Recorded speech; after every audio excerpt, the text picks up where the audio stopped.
Good morning children. आज मैं आपको पाठ 8 और चांद फूट गया आपकी 9 किस्ले बुक से पढ़ाऊंगी, यानी कि हिंदी की फर्स्ट बुक से।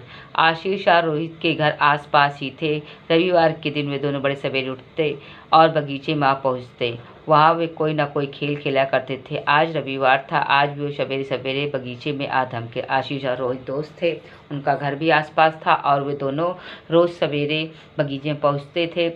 रोज़ सवेरे जब रविवार आता था तब वो बगीचे में खेलने के लिए जाते थे और कोई ना कोई खेल खेलते थे। आज भी रविवार था, वो सवेरे सवेरे बगीचे में पहुंच चुके थे। आज कौन सा खेल खेल, रोहित ने पूछा। वह 7 वर्ष का था और दूसरी कक्षा में पढ़ता था।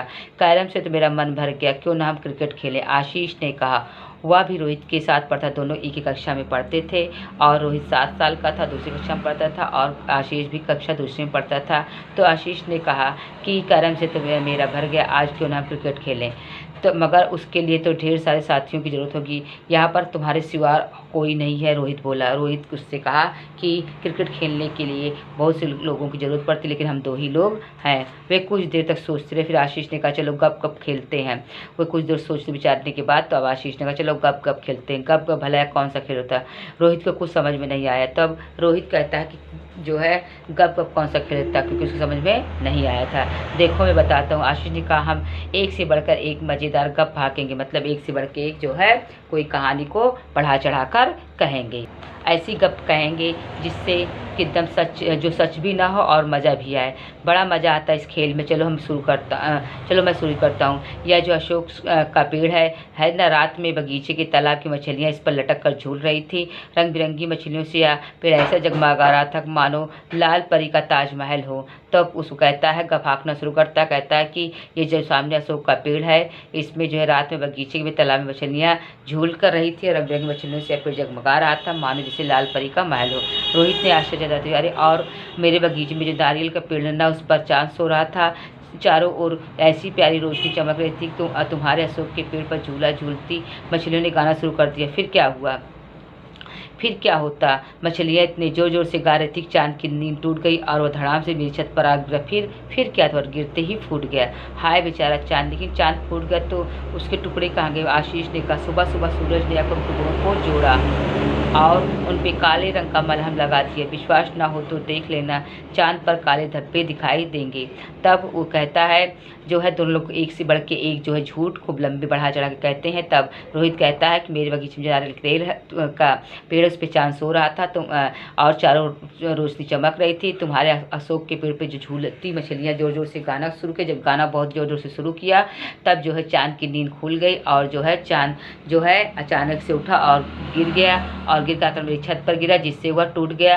तो कहा टुकड़े, तो आशीष ने कहा टुकड़े कहाँ गए? तो उसने कहा कि टुकड़े तो सुबह होते ही जो है उसको जो है सूरज ने आके जोड़ा। अगर तुम्हें विश्वास ना हो मेरी बात पर तो रात में देखना कि चांद में काले धब्बे दिखाई देंगे। अच्छा ठीक है, मैं रात में देखने की कोशिश करूँगा, आशीष ने कहा। इस बीच वह एक नई गप भी सोचने लगा। कहा ठीक है, मैं रात में देखने की कोशिश करूँगा। और जो है फिर वह एक नई गप सोचने लगा। हाँ याद है, आशीष बोला, पिछले साल जब तुम्हारा परिवार यहाँ नहीं आया था तब एक दिन खूब जोरों की बारिश हुई। इतनी बारिश की पानी बूंदों की बजाय रस्से की तरह गिर रहा था। पहले तो मैं उसमें नहाया, फिर पानी का रस्सा पकड़कर ऊपर चढ़ा गया। पता है वहाँ क्या था? तब आशीष कहता है कि पिछले साल जब तुम्हारा परिवार नहीं आया था तब बहुत जोर की बारिश हुई थी और बारिश जो है बूंदों की बजाय रस्से की तरह बरस रहा था। और कहा पहले मैं तो नहाया, फिर उसके बाद रस्सा पकड़कर मैं अब बादल की तरफ, आसमान की तरफ चला गया। क्या था? आशा ने पूछा। वहाँ धूप खिली थी। धूप में नन्हे नन्हे घर थे, इंद्रधनुष के बने हुए। एक घर के बगीचे में सूरज हरी हरी घास पर लेटा आराम कर रहा था और नन्हे नन्हे सितारे धमा चौकड़ी मचा रहे थे। आशीष ने बताया, सितारे भी कभी धमा चौकड़ी मचा सकते हैं, रानी दीदी ने टोक कर दिया। न जाने कब आशीष और रोहित के पास आकर खड़ी हुई थी और उनकी बातें सुनी थी। आशीष ने कब भागना शुरू किया। एक बार जो है खूब बड़ा सा जो है पानी इतना बरसा कि पानी बूंदों की बूंद में नहीं, रस्से के रूप में बरसा। और वो रस्सा पकड़ के वो बादल के पास गया और बादल में देखी छोटे छोटे घर बने हुए थे। वहाँ पे जो है नन्हे नन्हे सितारे धमा चौकड़ी मचा रहे थे, खेल कूद रहे थे और सूरज धूप में, हरी हरी धूप में आराम कर रहा था। सितारे भी कभी मतलब फिर उनके पड़ोस में एक रानी दीदी रहती थी, वो जो है उनके पास कब खड़ी उनकी बातें सुन रही थी और फिर पूछी कभी सितारे भी धमा चौकड़ी मचा सकते हैं? अरे दीदी हम कोई सच नहीं कह रहे हैं, आशीष ने सफाई दी। तब आशीष ने कहा हम कोई सच थोड़ी करें, हम गप का खेल खेल रहे हैं। अच्छा तो तुम झूठ बोल रहे हो, रानी दीदी ने धमकाया, ने डराया, तुम लोग झूठ खेल रहे हो? नहीं दीदी हम तो गप खेल रहे हैं और खुशी के लिए खेल रहे हैं। हम लोग झूठ का खेलने के लिए गप खेल रहे हैं और अपनी खुशी के लिए खेल रहे हैं, किसी को हानि पहुँचाने के लिए नहीं। उसने कहा किसी को नुकसान पहुँचाने के लिए नहीं। किसने कहा? रोहित ने कहा।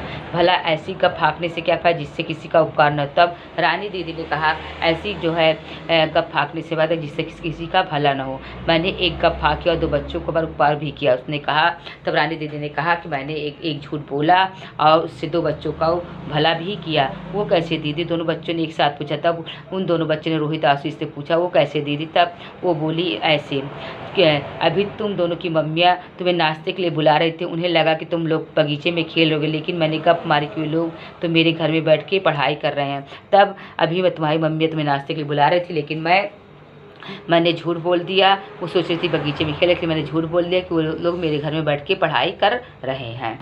उन्होंने मुझसे तुम दोनों को भेजने के लिए कहा। उन्होंने कहा कि उन दोनों को भेज दो नाश्ता करने के लिए। यह सुनते आशीष और रोहित अपने अपने घर की ओर भागे। उन्हें डर लग रहा था कि उनकी पिटाई होगी, लेकिन मम्मियों ने तो उन्हें प्यार किया और सुबह सुबह पढ़ाई करने के लिए शाबाशी भी दी। रानी दीदी गप को सच मान बैठी थी। वो दोनों अपने अपने घर की ओर भागे क्योंकि उनको डर लगा कि मम्मी की पिटाई करेंगे, लेकिन ऐसा नहीं हुआ। उनकी मम्मी ने उन्हें प्यार किया। उनको तो ये पता था कि उनके बच्चे सुबह सुबह पढ़ाई कर लें और उनको शाबाशी भी दी क्योंकि ये रानी दीदी ने झूठ बोला था और रानी दीदी के गप को वो सच मान बैठी थी। बच्चों इस लेसन को अच्छे से रीड कर लीजिएगा। धन्यवाद।